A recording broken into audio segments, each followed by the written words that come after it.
ओम नमः शिवाय। जय माता दी। राधे राधे सभी को। स्वागत है आपका मेरी इस नए वीडियो में। मैं हूं आपके साथ स्मिता तिवारी। दिवाली से एक दिन पहले नरक चतुर्दशी मनाई जाती है, जिसे आमतौर पर लोग छोटी दिवाली के रूप में जानते हैं। हिंदू धर्म में यह त्यौहार हर साल कार्तिक माह के कृष्ण पक्ष की चतुर्दशी के दिन मनाया जाता है। इस दिन यम का दीपक जलाया जाता है ताकि परिवार अकाल मृत्यु से बचा रहे। परिवार के सबसे बड़े सदस्य के माध्यम से दक्षिण दिशा में दीपक जलाने से यमराज घर में नहीं आते हैं। इस दिन यम का दीपक जलाने से आप नरक के कष्टों से भी बच सकते हैं, इसलिए इसे नरक निवारण चतुर्दशी भी कहा जाता है। इस दिन शाम के समय घर में यम का दीपक जलाने के साथ साथ दिवाली की तरह ही दिए जलाने की भी परंपरा है, इसलिए इसे छोटी दिवाली भी कहते हैं। इस दिन यमराज के अलावा भगवान कृष्ण, हनुमान जी और माँ काली की भी पूजा की जाती है। धार्मिक मान्यताओं के अनुसार नरक चतुर्दशी के दिन ही भगवान कृष्ण ने नरकासुर नामक राक्षस का वध कर 16,000 गोपियों को उसकी कैद से बचाया था। इस दिन को काली चौदस भी कहा जाता है, जहाँ काली का अर्थ है अंधकार और चौदस का अर्थ है 14वां, क्योंकि यह कार्तिक या कृष्ण पक्ष के चंद्र माह के 14वें दिन मनाई जाती है।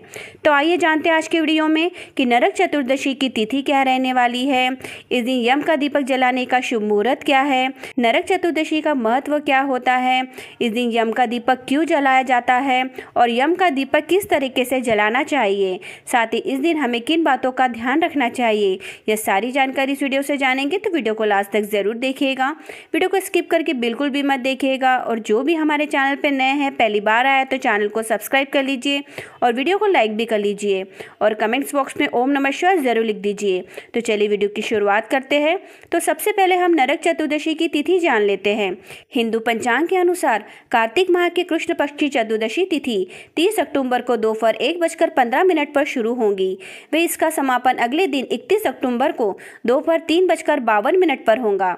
ऐसे में पंचांग के आधार पर 30 अक्टूबर को नरक चतुर्दशी मनाई जाएगी। साथ ही नरक चतुर्दशी की शाम को दीपदान किया जाता है।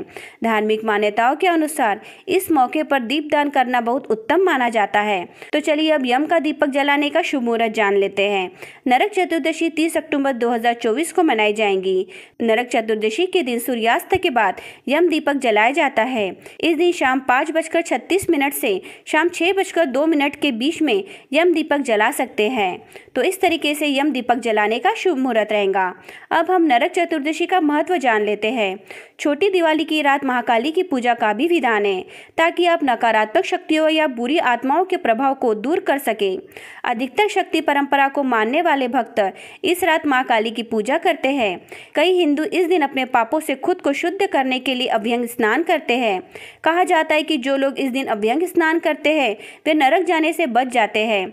अभ्यंग यानी पूरे शरीर और सिर पर तिल या औषधीय तेलों से मालिश की जाती है और उसके बाद स्नान से पहले उपटन लगाया जाता है। इसके बाद साफ कपड़े पहने जाते हैं। भारतीय राज्य पश्चिम बंगाल और बांग्लादेश में काली पूजा से एक दिन पहले भूत चतुर्दशी मनाई जाती है, क्योंकि ऐसा माना जाता है कि इस अंधेरी रात की पूर्व संध्या पर मृतकों की आत्माएं अपने प्रियजनों से मिलने धरती पर आती है।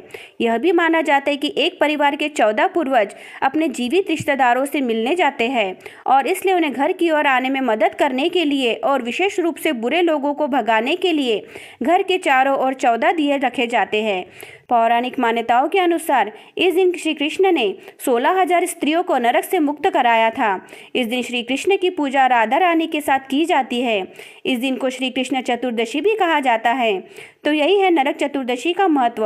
अब यह जान लीजिए कि इस दिन यम का दीपक क्यों जलाया जाता है। छोटी दिवाली के दिन यमदेव के नाम का दीपक जलाने का विधान है। इस दीपक का विशेष महत्व है।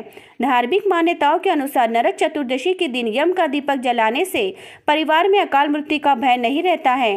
इसके साथ ही उस व्यक्ति के लिए नरक के द्वार बंद हो जाते हैं। इसके साथ ही अच्छे स्वास्थ्य का वरदान प्राप्त होता है और यमदेव का आशीर्वाद भी प्राप्त होता है। ऐसे में इस मौके पर यम का दीपक अवश्य जलाएं, क्योंकि इसे शास्त्र में अनिवार्य माना गया है। तो इसकी वजह से नरक चतुर्दशी के दिन यम का दीपक जलाया जाता है। अब यम का दीपक किस तरीके से जलाना है यह जान लीजिए। नरक चतुर्दशी के दिन यम के दीपक घर के सबसे बड़े सदस्य को जलाना चाहिए। यम का दीपक जलाने के लिए एक चौमुखी दीपक या कोई सामान्य दीपक ले सकते हैं। इसमें 4 बत्तियां इस प्रकार लगाएं जो चारों दिशाओं को इंगित करती हो। इसके बाद दीपक में सरसों का तेल भर सकते हैं या फिर कोई और भी तेल भर सकते हैं। फिर इस दीपक को जलाने के बाद पूरे घर में घुमा दें और घर के मुख्य द्वार पर दक्षिण दिशा में रख दें। इसके बाद इस दीपक को घर के बाहर कुछ दूर रख आए। इस दौरान अन्य सदस्य घर के अंदर ही रहे। हालांकि रिवाजों के अनुसार आप किसी नाले के पास या कहीं और भी रख सकते हैं। तो इस तरीके से आप यम का दीपक जलाएं। तो चलिए अब नरक चतुर्दशी के दिन हमें किन बातों का ध्यान रखना है यह जान लीजिए।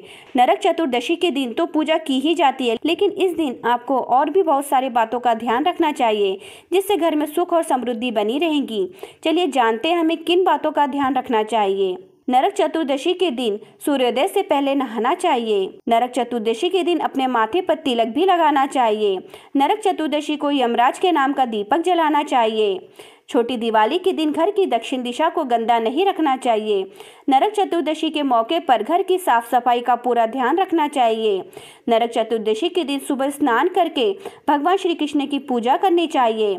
नरक चतुर्दशी के दिन घर की महिलाओं ने चौमुखा दीपक बनाकर रात के समय तिल का तेल या सरसों का तेल डालकर 4 बत्तियों वाला दीपक जलाना चाहिए। मान्यता है कि जो भी भक्त नरक चतुर्दशी को ब्रह्मा मुहूर्त में स्नान करके यमराज की पूजा करता है उसको स्वर्ग की प्राप्ति होती है और वह नरक जाने से बच जाता है।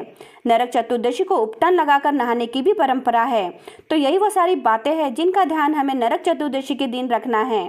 तो आज की वीडियो में हमने आपको नरक चतुर्दशी की संपूर्ण जानकारी दे दी है जो आपके बहुत काम आएंगी। तो आज का वीडियो यही समाप्त होता है। तो जो भी हमारे चैनल पे नए हैं, पहली बार आए तो चैनल को सब्सक्राइब कर लीजिए और वीडियो को लाइक भी कर लीजिए और इस वीडियो को अपने परिजनों में शेयर करना बिल्कुल भी मत भूलिए। हमारे चैनल पे ऐसी वीडियो आती है। मिलते अगले ऐसी किसी और वीडियो में। ओम नमः शिवाय।